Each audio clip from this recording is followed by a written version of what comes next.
Welcome to another Atchman Kings of War 3rd Edition Battle Report. Tourney Battle Number 1, Empire of Dust versus the Brotherhood. 2150 points. The scenario was RAZE.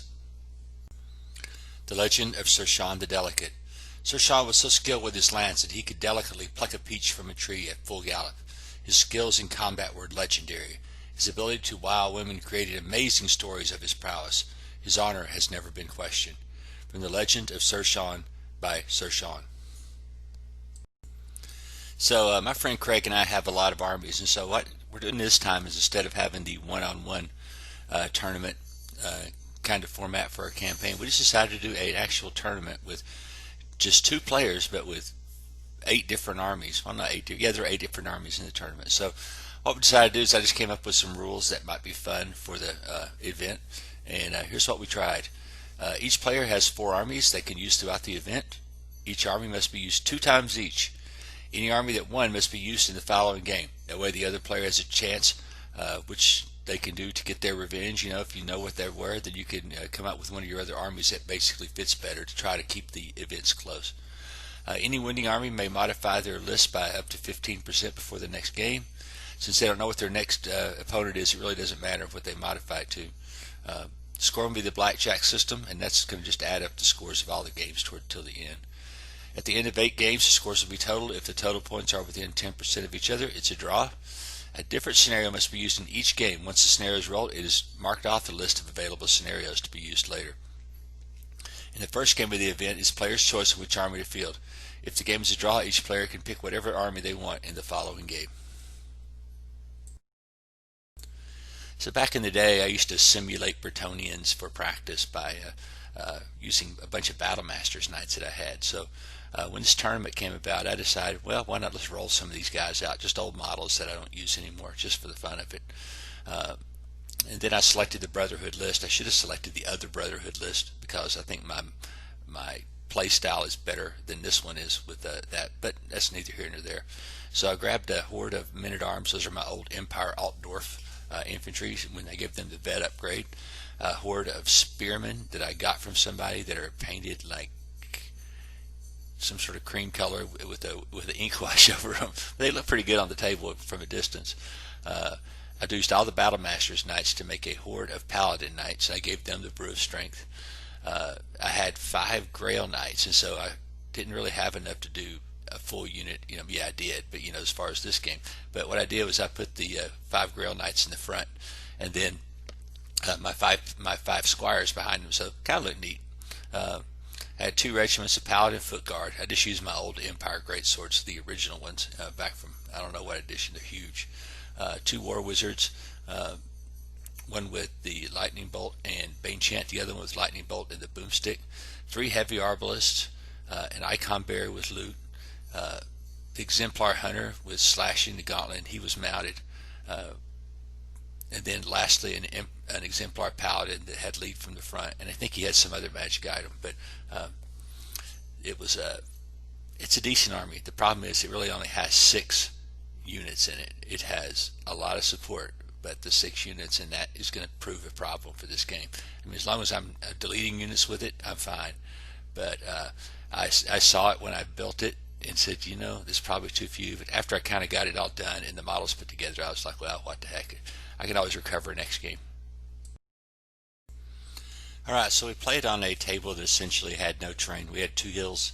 Everything else, those little pillars, were impassable terrain, and that was it. So I'm thinking maybe for our tournament deal here that we're going to have to kind of play with some more tournament-y terrain, I guess. I mean, it was okay when we were doing the campaign games, but now, I mean, we're playing basically with the same terrain on each side of the table, so it's really kind of not, it's not as challenging, I guess, when everything is exactly the same. So I'd like to see maybe that we change up the terrain. I'll maybe download some of the maps from online that you guys use, and just use them just to try it out to see if it makes a difference in the battles, and I think it will, because like I say, with no terrain here, it's a lot easier to do set piece battles, and there's without any terrain disrupting your movement. So I don't know. We'll have to do it and take a look at it for the next game and see if we could change stuff around.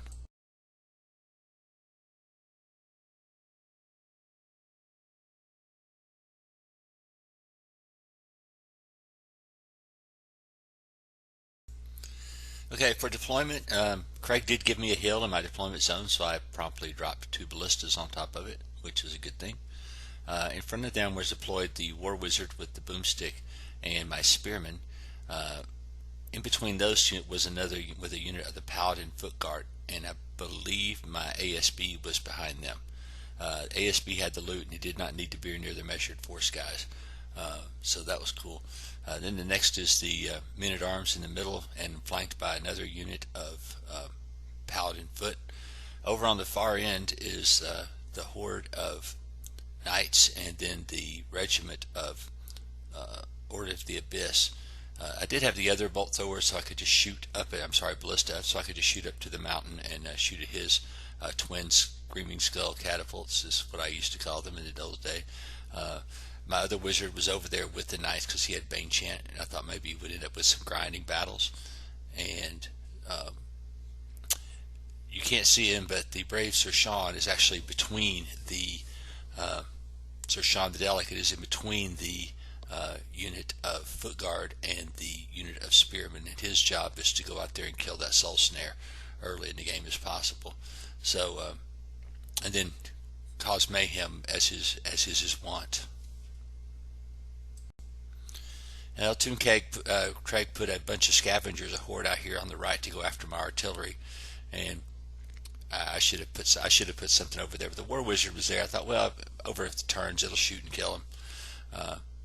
Didn't happen, but hey.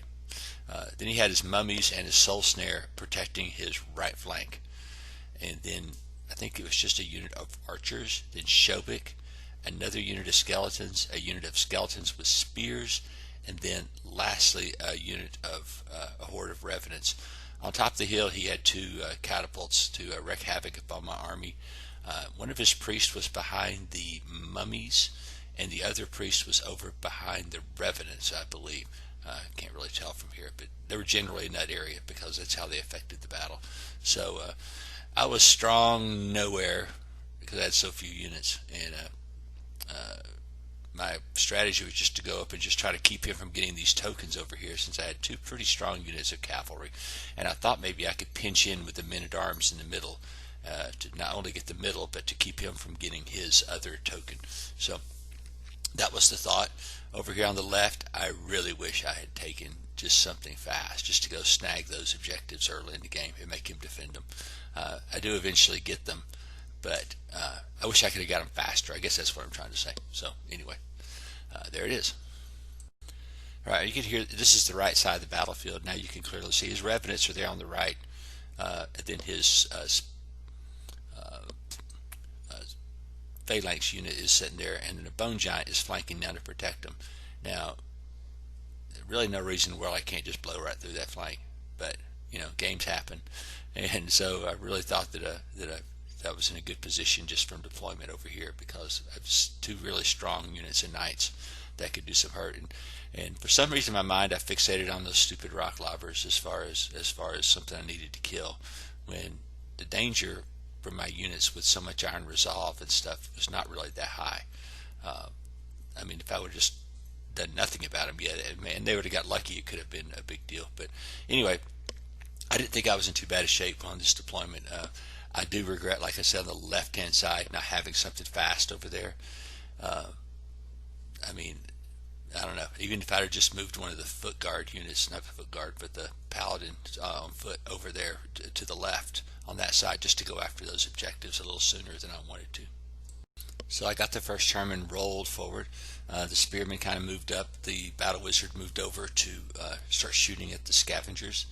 The ASB is standing. You can see him behind the unit of foot paladin guard guys. Sir Sean the Delicate is moving forward to try to get an angle on that soul snare and maybe kill it, or one of his characters. The swordsman, I mean the men-at-arms, kind of angled toward the middle. I was trying to pinch him around one of those columns there in the middle, but with stupid shambling and surge, it is just hard. I cannot stand to play these armies. I mean, I can stand it. It's just it's really frustrating for me, because I just feel like I can't do anything without worrying about somebody hitting me from some other angle that I never even thought about. So I'll just have to learn, have to shut up, get over it. Alright, so I moved my knights up over here and my wizard, and just to make sure I was on top of his objective to keep him. And my plan was just to hit one of those units, either the I wanted to really hit the revenants and take them in one go with my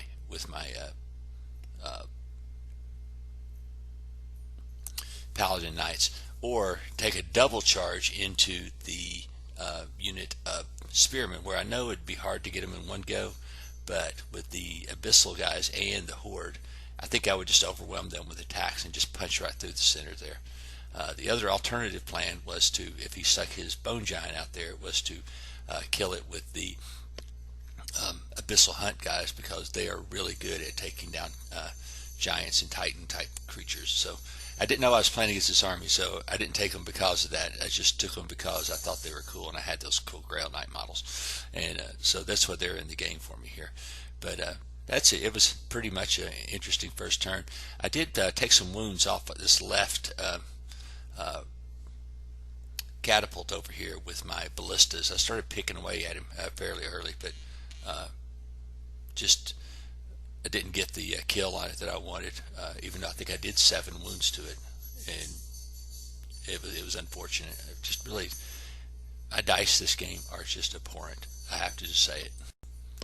So Craig angled his phalanx guys toward my cavalry, obviously, and backed up his revenants so that they weren't getting caught in the squish, so to speak, over there. I tried to surge the bone giant into my Order of the Abyss, ended up standing him there.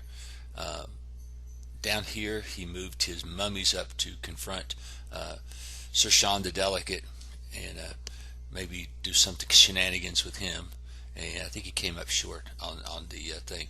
The scavengers moved down my flank very quickly, and I knew that my bolt throwers' life expectancy was very short. I had shot at them with the wizard. I did 1 stinking wound.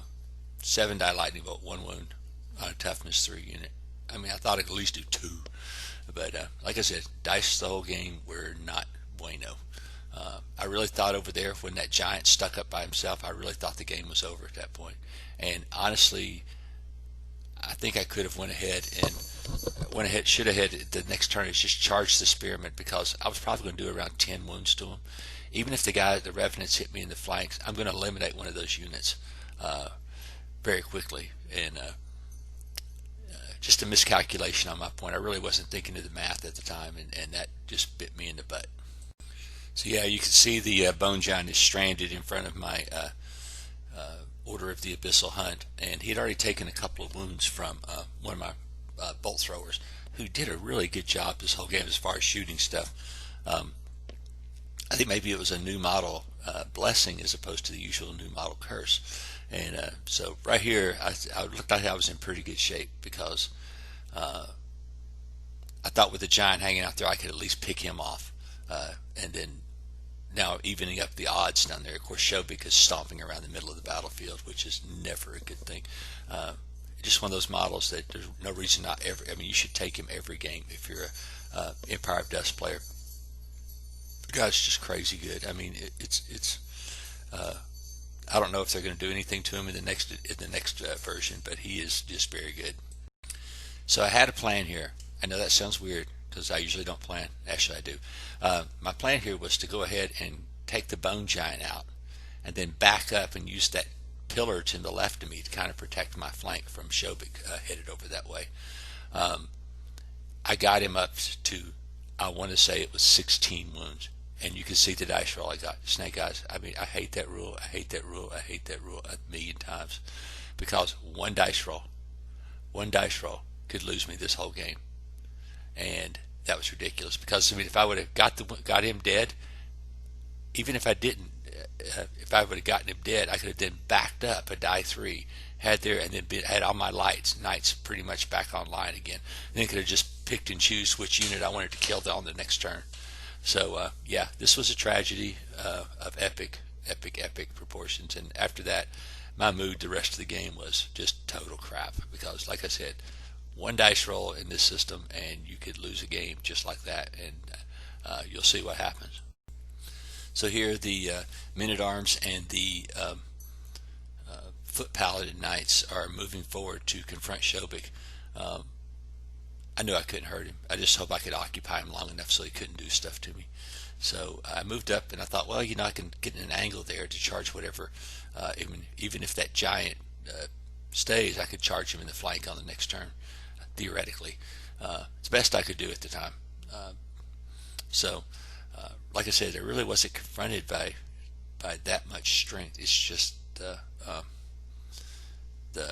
shambling and the surging that tends to get me in these games, not so much just the straight up fighting, because most of his guys are fairly inept in combat. I mean, I've played a lot of Empire of Dust to have, the really good combat troops, and I mean smaller numbers, but really good combat troops, and this army was really good for getting these objective scenarios because he had a lot of unit strength and I didn't. And every time I lost a unit, it was, that was unfortunate, obviously, but I lost a lot of unit strength as well, which would be key to this game. So I really got a kick out of this picture for a different reason than you would think. I just sent Craig the Dash 28 article on shenanigans or trick things, and he had surged his mummies forward, and so then that left his priest, who was perfectly safe behind the mummies, out in the open. So I just, Sir Sean the Delicate just made a quick nimble charge around and went right into his priest. And then, of course, my dice. I mean, I've got the perfect setup. Double swings, all the good stuff, because of Duelist, and his priest survived and walked away. It was just crap. I mean, I should have been able to take it out, but I think I rolled like a 3 or something absurdly crappy.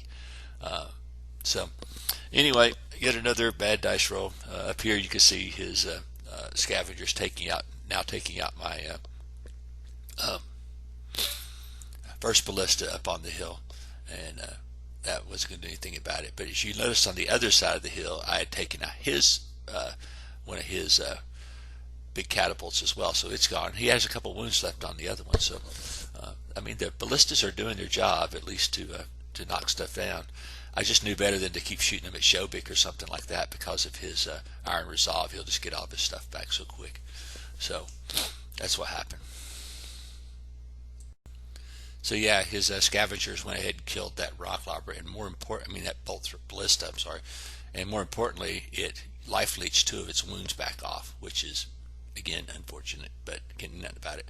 Up at the top, he had, I don't know why, I think he had turned his mummies toward the soul snare in case I charged it with Sir Sean in my next turn, because I wasn't in charge range with my unit of foot paladins there. His priest had ran back behind his unit, and this time it cuddled up to him, so I couldn't reach him even with a nimble charge. So like I said, that would have been a key thing to get rid of that priest early in the game. So dice weren't good to me this game, I promise you dudes. Okay, this is a picture for those snake eyes don't matter in the game dudes, as my beautiful unit of Abyssal Hunt is triple charged by Shobik, the Bone Giant, and the Phalanx Skeleton unit at one time, and of course totally obliterated from the face of the earth. And not by really thing, but the dice roll was just so good. I mean, it wasn't like that he did an ungodly amount of wounds. He did do a lot of wounds, but then he rolled a nice nerve check of like 9 and 11 or some obscene number like that, and it was bad. So now I'm totally, my knights, my big unit of knights are pinned against nothing. They can't do anything. They won't be able to do anything except charge the Phalanx unit in the front on the next turn. And like I said, if it would have been, it should have been the exact opposite thing. In other words, I should have been back there, and I would have been able to charge into one of those units or double charge somebody back. But one dice roll, and my whole right flank is basically in danger. Okay, you can see here the result of that whole mess. Now, like I said, I am in so much danger over here on this flank. I've got that big unit, which is a good unit, but it's not going to have very much success with Shobik standing there. He could beat any unit in front of him, maybe even 2 of them, but not with Shobik into the mix at all. So this is once going to be a good thing. Maybe in retrospect, what I should have done was back up. I don't know. and just try to maybe get some of these other guys out of range. But it's hard to say. Like I said, I didn't expect the snake eyes, and it was just unfortunate. But I really didn't know what to do, so I think I charged into the phalanx guys next turn, hoping to blast them. And they got 32 attacks. Yeah, they hit on 4s, but they're going to wound on pretty much anything because of I have a brew of strength and Bane Shan. I think I Bane Shan. I don't know if I Bane Shanted them or not. Maybe I didn't Bane Shan them, and maybe that was why I didn't kill them all. So anyway, it's hard to say at this point because I'm so frustrated at this part of the game. So yeah, I really had no choice but to charge back into the to the phalanx guys. It was just a bad thing. He didn't know I was taking this army, and the fact that he had a phalanx unit was just really good on his part, because I'm not usually taking knights that much anymore. I usually play more infantry-based armies, or monster and infantry-based armies. So good plan by him, to have something there for that eventuality, and the fact that I deployed all my knights in one spot right in front of the phalanx was probably not a good idea for me. So anyway, I charged back in. I think I do 11 or 12 wounds, which is decent, but with all the inspiring there, that wasn't going to happen. I went ahead and charged the foot guard guys into the foot paladins into Shobik to keep them from moving and maybe casting a spell or doing something like that. So that was my deal there. So yeah, here the men-at-arms are in not too bad a shape. I'm right on the middle objective, and I'm really not even scared of the units in front of me, so not going to be that big a deal even if he charges me with something. The mummies, on the other hand, are a definite threat over there on the left flank to me. But I'm just trying to seal off the middle at this point because everything's going so bad on the other flank, and I want to get my objectives and keep him from getting his objectives down here. So again, at this point of the game, I'm so frustrated, and by the end now I'm drinking. That's even worse. So anyway, let's see how the game goes from here. So yeah, Sir Sean charges into the Soul Snare and triple attacks and everything. I did a respectable 8, I think, and look at the dice roll. Is that a snake eyes yet again? I hate the rule. Sorry, I hate it. It's just stupid. So I guess the good thing here is that I think I did put a wound on Shobik so he couldn't throw spells. And I think I did 11 wounds to the knights, which is pretty, like I say, pretty good. And the other good thing was I did manage to take out the Bone Giant, which was a good thing because he's pretty fierce contender. So he should have been dead 2 turns ago. But I think I used the Wizard's Fireball and then a Ballista to kind of finish him off, so there was and the only way that he was going to stay was Snake Eyes. And then I held my breath because the first dice I dropped was a 1. And so now I'm not in too bad a shape because I'm occupied with Shobik, and I've got if I could just get that phalanx unit, if I could get one more turn without dying, I'll kill that unit and at least, get some respect back over there. So yeah, Sir Sean the Delicate paid for not killing the stupid Soul Snare, and now I'm getting charged by the archers and the mummies. I've already taken 2 wounds from something, probably the archers, and so it's not looking good for our brave Sir Sean the Delicate, but we'll see how he holds out for the round. So yeah, despite my ungodly morale and everything else, Shobik managed to roll like 10 hits out of 10 hits, period. And then I think I took 6 or 7 from the stupid phalanx guys, and they shouldn't have done near that much. And then the revenants got in there and they did some damage as well. But I think it was just a bad dice roll on the break test. They got rid of my phalanx. I should have. I thought I was going to live through the whole thing, but I didn't. And so now the not killing that giant it's ruined my whole right flank. I have no right flank. I've got the swordsman there that could attack Shobik, but what good is that? Shobik is he's going to shrug them off like nothing. So I guess over here on the good news side is that Sir Sean the Delicate survived his dual attack, managed to turn around and kill the Soul Snare, and the Paladin foot guys came in and killed the mummies with a flank charge because I guess he thought he was going to kill Sir Sean in one go, and he didn't. And I think he was wavered though, but it didn't matter because Actually, Shoshana did not kill the Soul Snare. The Foot Paladin killed the Soul Snare, and really was a mistake on my part making that guy leave. He has Rally 1, and now I've got him way the hell over there to kill the Soul Snare, which really wasn't doing me any harm. The Battle Wizard down here did manage to waver the Scavengers to keep them, at least this turn, from getting their objective. But really not much I could do about it at this point. But anyway, at least this flank's going a little better.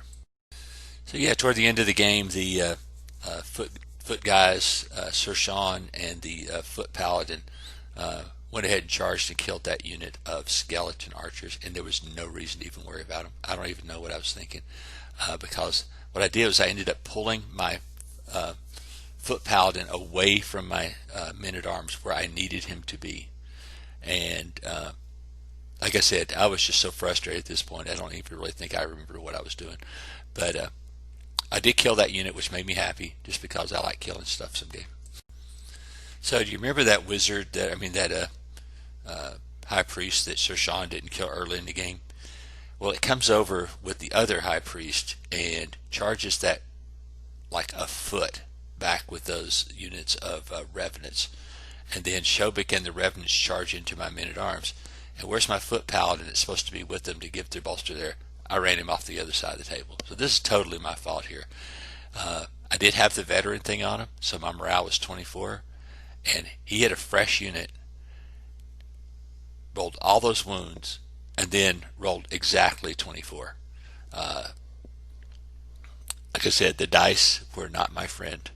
And that one thing cost me the game, because then his scavengers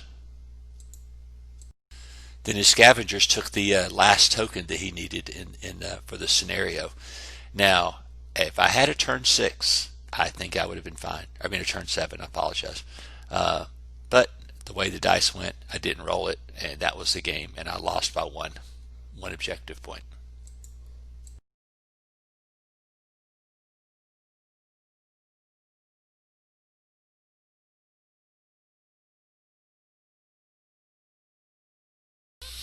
I got to say, this was probably the most frustrating game in recent history that I've played. It's just, I really thought that everything I was doing was correct. It was just, when the dice got me, I got flustered with the dice, and after that I started making mistakes. Like at the end there, I still could have had a draw if I hadn't screwed around with moving my paladin over to kill his skeleton archers, which were irrelevant to the game. The only reason I thought about getting rid of them is because of the unit strength. He might be able to surge them into the middle on me. I guess the good thing maybe is that maybe his wizards wouldn't have been able to surge in the middle, but I don't know. I mean, like I said, I was at this point, I was so frustrated, didn't really have any idea of what to do. The list actually did not do badly. I mean, it was just, I'm thinking maybe that the paladins, the big paladin horde, could have been split up into 2 units. But it's hard to say, because we're playing on a table that the terrain had a lot to do with it. In fact, lack of terrain had as much to do with it as anything else. Well, I don't know if they would be a good unit or not, because they end up fighting the worst unit they could possibly. Any other unit in his army, they would have blown away in one turn. But I needed something chaff, some more infantry. I don't know what I need to bust up to make this list work. I mean, the obvious thing would be to bust that unit up and get a dragon, but I don't really want to go there yet with the dragon thing. But next game I can change the list a little bit. Like I say, I may just bust up the paladin knights into 2 units, and that way I could go do some more table grabbing, and even then, the paladin knights against pretty much anything, like his skeletons and his archers and stuff like that, they'll dish them out. They'll knock them out pretty even, just by themselves. But who knows? I may keep the horde. I just don't know what the terrain's going to look like next time. And next time, I'm probably going to have so much terrain on the board that the horde is useless. So it's hard to say. I mean, that's the whole point of playing these things, is to have some mystery to it. And just an aside, Craig and I both picked what we thought was our weakest armies to start out our tournament with. I mean,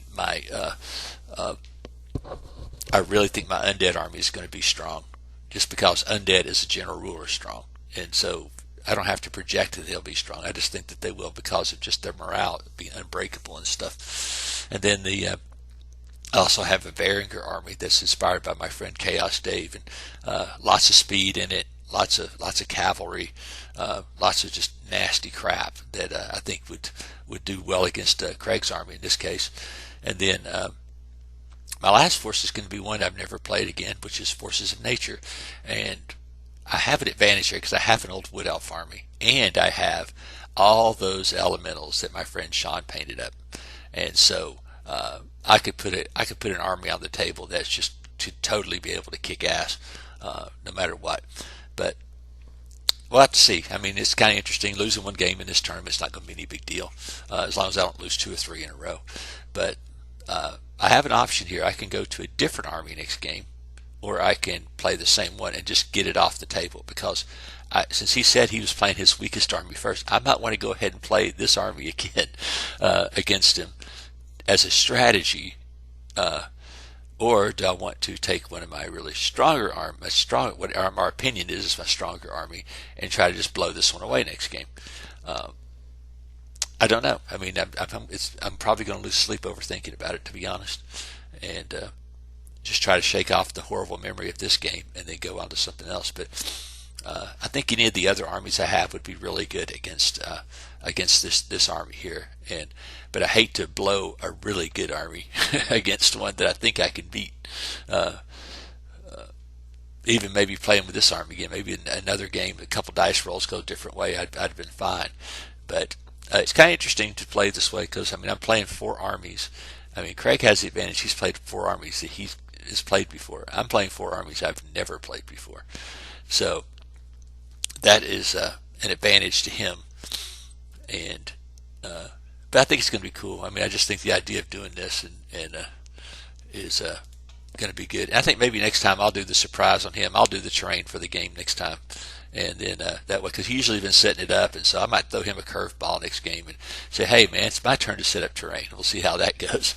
And I don't really think the terrain's been that big a deal. I just think it's actually so neutral that it doesn't do anything. I mean, it doesn't help or hurt. You know, it's just everything's exactly the same on both sides. So deployment's exactly the same on both sides. So it's just I think you just need something to break it up a little bit that's not symmetrical on the table.